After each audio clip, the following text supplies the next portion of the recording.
menjelaskan tentang klasifikasi filum Coelenterata yang dibagi menjadi 3 kelas, yaitu ada Hydrozoa, Scyphozoa, dan Anthozoa. Kelas Hydrozoa itu bentuknya kecil-kecil. Sebagian besarnya itu hidup di laut, tetapi kelas Hydrozoa itu satu-satunya kelas Coelenterata yang bisa hidup di air tawar. Kelas Hydrozoa mengalami pergiliran keturunan atau metagenesis. Contohnya ada Hydra viridis, ada Obelia genialata, dan Physalia. Physalia lebih dikenal dengan nama kapal perang orang Portugis. Physalia dapat mengapung di permukaan air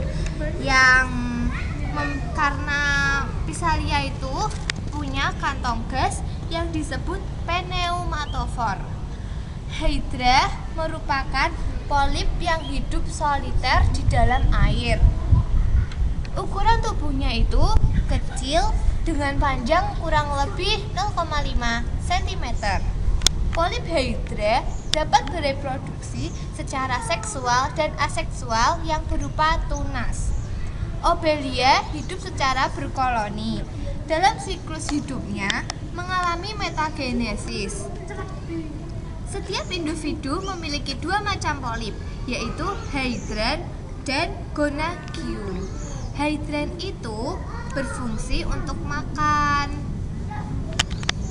Terus ini merupakan gambar dari metagenesis Hydrozoa. Ini pada saat polip Obelia saling berhubungan. Nih, terus setelah itu di dalam ininya itu medusanya itu berkembang secara aseksual di dalam polipnya itu. Lalu medusa itu keluar. Nah, ini tuh merupakan gambar dari permukaan mulut medusa. ini namanya tuh gonad. Lah, gonad itu berupa sel telur. Lah, setelah itu sel telurnya itu dibuahi oleh sperma yang di dalam air yang berasal dari medusa lainnya. Nih, setelah itu kan terjadi fertilisasi. Lah, habis itu kan ngasilin larva planula. Larva planulanya tersebut melekat pada substrat. Kemudian berkembang lagi menjadi polip Obelia. Kita akan membahas tentang kelas Scyphozoa. Scyphozoa itu hidupnya tuh di laut. Selama hidupnya mengalami metagenesis dan didominasi oleh fase medusa, yaitu ubur-ubur. Tidak seperti medusa pada Hydrozoa, medusa yang ada di Scyphozoa atau ubur-ubur memiliki cnidoblast yang terdapat pada epidermis dan gastrodermis. Hewan tersebut atau ubur-ubur dapat dibedakan antara jantan dan betinanya. Pada tubuh ubur-ubur terdapat tentakel, dan pada tentakel ini dipenuhi dengan nematosista. Contohnya ubur-ubur kuping atau Aurelia auteris. Sekarang kita masuk ke siklus hidup Scyphozoa.